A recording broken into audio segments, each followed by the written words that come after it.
Assalamualaikum warahmatullahi wabarakatuh. Pada kesempatan kali ini saya akan membuat video pembelajaran dengan materi pengembangan sistem informasi manajemen. Terlebih dahulu saya akan memperkenalkan diri.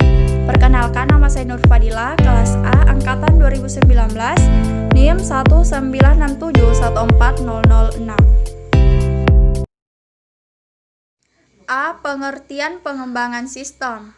Pengembangan sistem dapat berarti menyusun suatu sistem yang baru untuk menggantikan sistem yang lama secara keseluruhan atau memperbaiki sistem yang telah ada. Sistem yang lama perlu diperbaiki atau diganti disebabkan karena beberapa hal.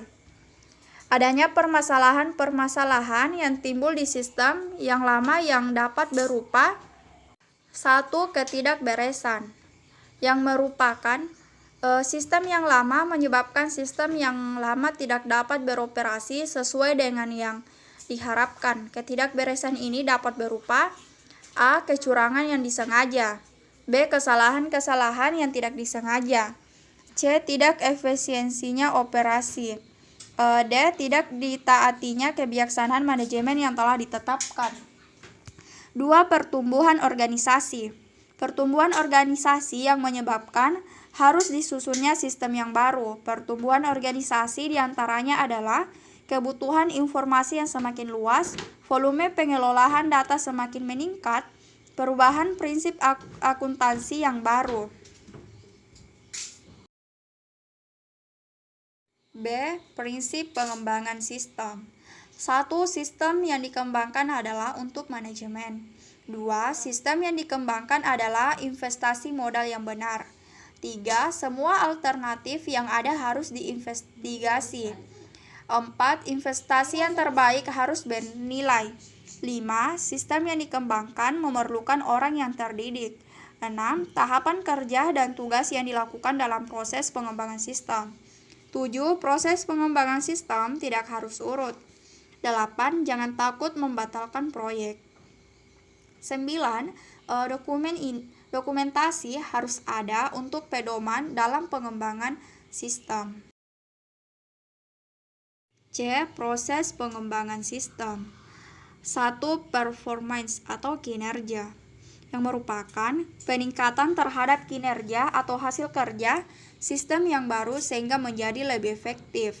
2. Information atau informasi, yang merupakan peningkatan terhadap kualitas informasi yang disajikan. 3. Ekonomi atau ekonomis, yang merupakan peningkatan terhadap manfaat-manfaat atau keuntungan atau penurunan biaya yang terjadi. 4.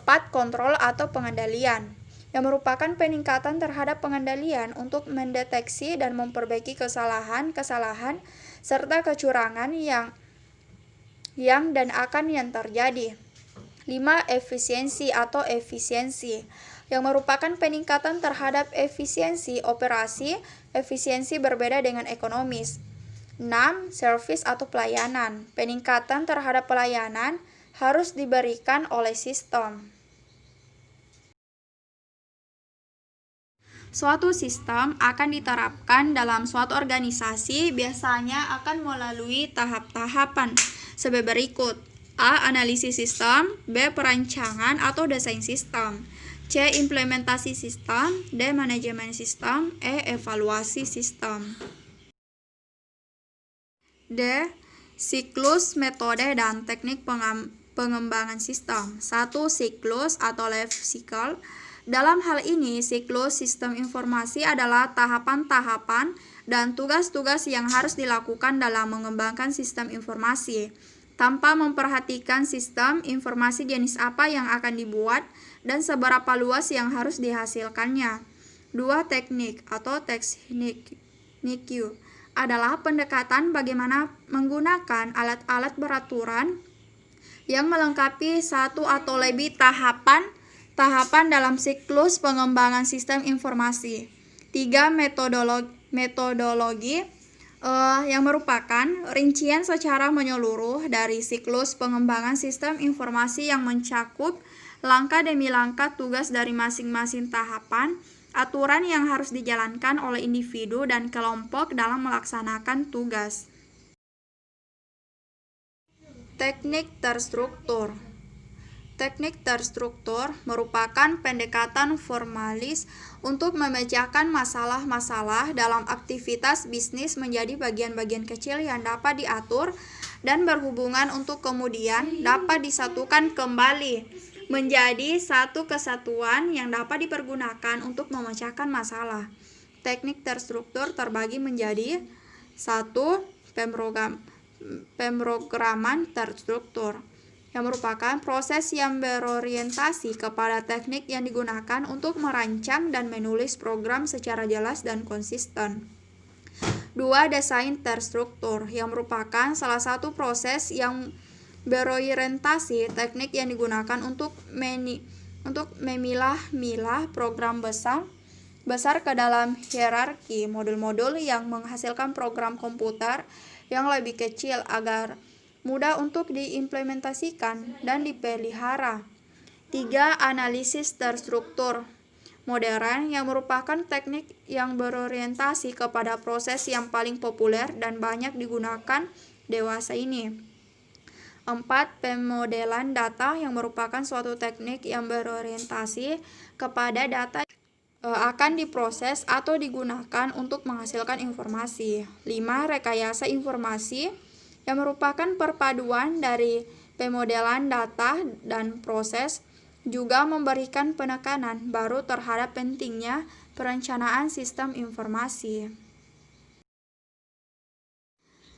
System Development Life Cycle atau CDLC, yang merupakan salah satu metode pengembangan sistem informasi yang populer pada saat sistem informasi pertama kali berkembang.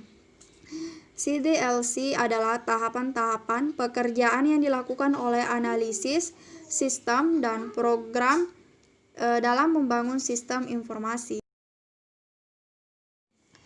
Metode prototyping.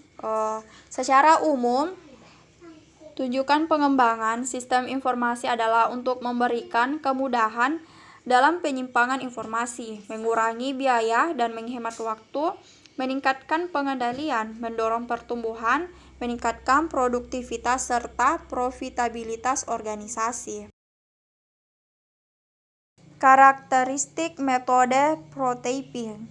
Ada 2 langkah yang menjadi karakteristik metode prototyping, yaitu 1. Pemilihan fungsi, 2. Penyusunan sistem informasi. Jenis-jenis prototyping meliputi A. Feasibility prototyping, B. Requirement prototyping, C. Design prototyping, D. Implementation prototyping. Keunggulan dan kelemahan metode prototyping. Keunggulan: A. End user dapat berpartisipasi aktif. B. Penentuan kebutuhan lebih mudah diwujudkan. C. Mempersingkat waktu pengembangan sistem informasi. Kelemahannya metode prototyping: A. Proses analisis dan perancangan terlalu singkat. B. Mengesampingkan alternatif pemecahan masalah. C. Biasanya kurang fleksibel dalam menghadapi perubahan. D. Prototipe yang dihasilkan tidak selamanya mudah dirubah. E. Prototipe terlalu cepat selesai. Metode Rapid Application Development atau RAD, yang merupakan penggabungan beberapa metode atau teknik terstruktur. RAD yang menggunakan metode prototyping dan teknik terstruktur lainnya untuk menentukan kebutuhan user dan perancangan sistem informasi. Sedangkan metode Joint Application Development atau JAD yang merupakan suatu kerjasama yang terstruktur antara pemakaian sistem informasi. Tujuan JAD adalah memberi kesempatan kepada user dan manajemen untuk berpartisipasi secara luas dalam siklus pengembangan sistem informasi. E. Penyebab kegagalan pengembangan sistem. 1. Kurangnya penyesuaian pengembangan sistem. 2. Kelalaian menetapkan kebutuhan pemakai dan melibatkan pemakai sistem. 3. Kurang sempurnanya evaluasi kualitas analisis biaya. 4. Adanya kerusakan dan kesalahan Rancangan. 5. Penggunaan teknologi komputer dan perangkat lunak yang tidak direncanakan dan pemasangan teknologi tidak sesuai. 6. Pengembangan sistem yang tidak dapat dipelihara. 7. Implementasi yang direncanakan dilaksanakan kurang baik. F. Keterlibatan user dalam pengembangan sistem. 1. Kebutuhan user, yang merupakan orang dalam perusahaan. Analisis sistem atau ahli sistem adalah orang di luar perusahaan. Sistem informasi dikembangkan bukan untuk pembuatan sistem, tapi untuk user agar sistem bisa diterapkan. 2. Pengetahuan akan kondisi lokal, pemahaman terhadap lingkungan di mana sistem informasi akan diterapkan perlu dimiliki oleh perancang sistem informasi, dan untuk memperoleh pengetahuan tersebut, perancang sistem meminta bantuan user yang menguasai kondisi lingkungan tempatnya bekerja. 3. Keengganan untuk berubah. Seringkali user merasa bahwa sistem informasi yang disusun tidak dapat dipergunakan dan tidak sesuai dengan kebutuhan. Untuk mengurangi keengganan untuk berubah tersebut dapat dikurangi bila user terlibat dalam proses perancangan dan pengembangan sistem informasi. 4. User merasa terancam. Banyak user menyadari bahwa penerapan sistem informasi komputer dalam organisasi mungkin saja mengancam pekerjaannya atau menjadikan kemampuan yang dimilikinya tidak relevan dengan kebutuhan organisasi. 5. Meningkatkan alam demokrasi. User terlibat secara langsung dalam mengambil keputusan yang berdampak terhadap mereka. Itulah tadi video pembelajaran dengan materi pengembangan sistem informasi manajemen. Mohon maaf jika ada kesalahan kata. Wassalamualaikum warahmatullahi wabarakatuh.